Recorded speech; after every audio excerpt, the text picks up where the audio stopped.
There we go. Back to me. Sorry about that. I had it muted. So again, we are coming to you live from 327 downstairs in the XQ room. I have Val Brown with me. She is monitoring today's meet where you can ask questions as we are going through this presentation. A couple weeks ago, you were introduced into this space with Beth giving a Future Ready update. So unfortunately, you are stuck with me for the next couple minutes here. So we're going to go ahead and jump right in. I will share my screen with you.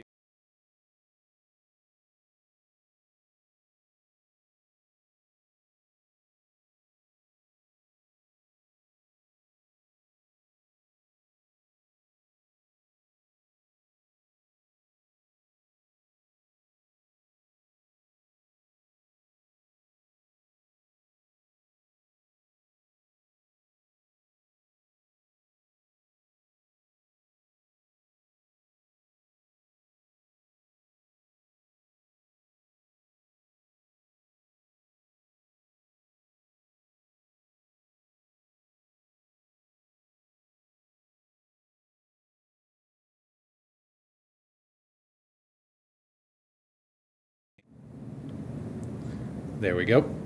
So this is Corona Norco's Passport to Success. This is a student's portal for micro-credentialing and badging. A few weeks ago, we had a phone conversation with April Moore from that district, and she shared with Dr. Cody, Dr. Harper, and myself that they have been working on this badging initiative for about the past 5 years. And then really in the last 3 years, they have developed and implemented this Passport to Success program. It does integrate with their student information system, or in our case, Skyward. They are willing to work with us and provide us everything that they have at no cost to help us get our badging initiative underway. So to kind of jump in and look at it, these are the badges that the students are able to earn. You can see that they have badges for elementary school, middle school, high school, behavior, attendance, work habits, going all the way down, several different pathways that they have.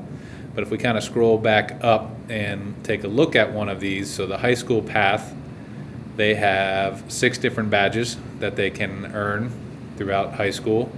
When you click on each badge, it gives you a description of the badge, gives you a link to the University of California.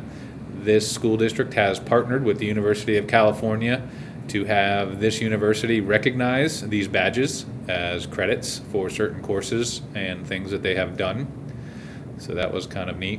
And it gives you the criteria at the bottom that in this particular case, students have to fulfill all of the A to G requirements. So if we actually jump back into what it looks like on the student end, you can see that this particular student has earned 25 badges. And the way they've set theirs up is each badge is worth a particular amount of points. So you can see that this student has 335 points to spend. Well, they've partnered with local businesses such as Starbucks, local pizza places, and things like that, where the students can redeem their points for certain things. They've also have other things that do not cost anything, such as first in line to buy tickets to a football game or prom or things like that, where the students can earn points and things like that. The My Badge Pathways kind of lays out for the student all of their different pathways that they've done. And you can see at the bottom is kind of a status bar. So this high school student has completed all of their elementary and middle school badges. They are about a quarter way through their high school badge, about halfway through their AVID, their first year college completion. They've partnered with code.org to have some badges as well, and their honors courses, they're about halfway through that. So a student can kind of get a quick glance at where they are, and a teacher could get a quick glance of where they are as far as their badges. These are the badges that they've earned. So it has a running tally of the date that it was earned, the pathway that it was on, and then the point value that it is worth.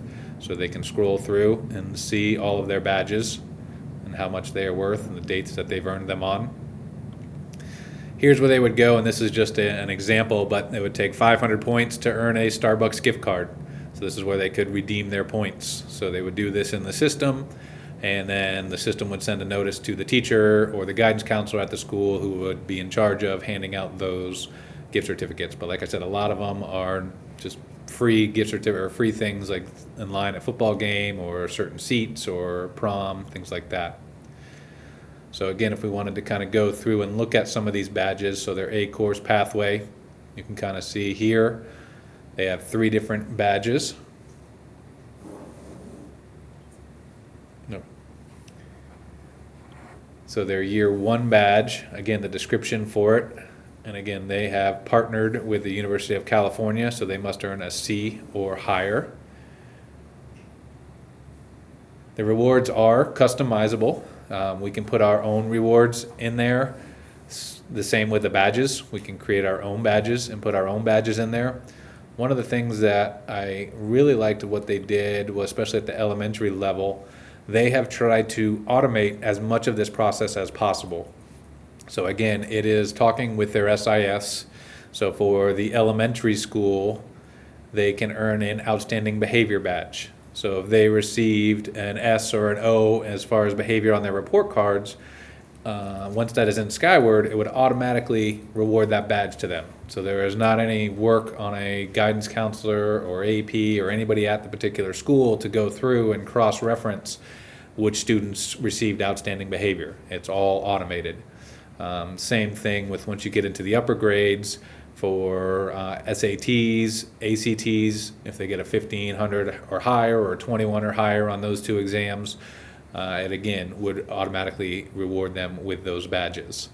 So they've automated as much as they could, but like I said, they are willing to work with us to kind of see how they set up on some of the things that are not automated.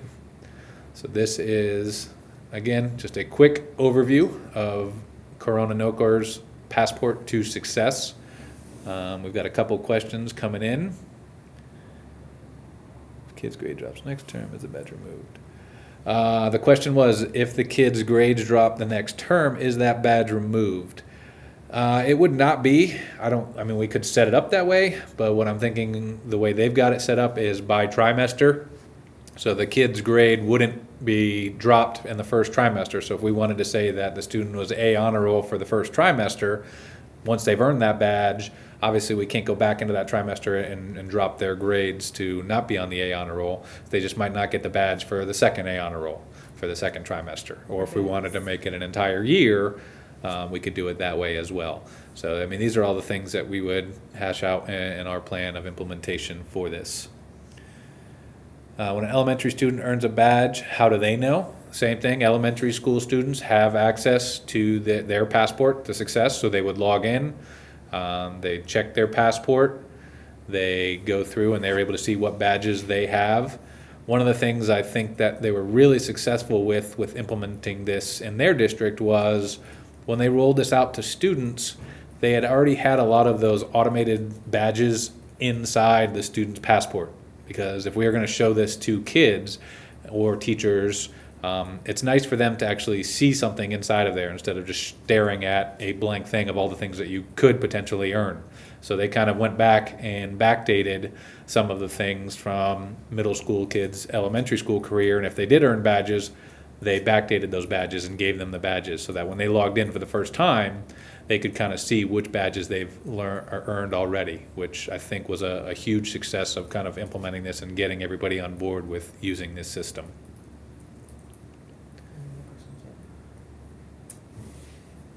So I know you guys are about a 10-second delay behind me down here, so we're just kind of waiting to see if there are any other questions.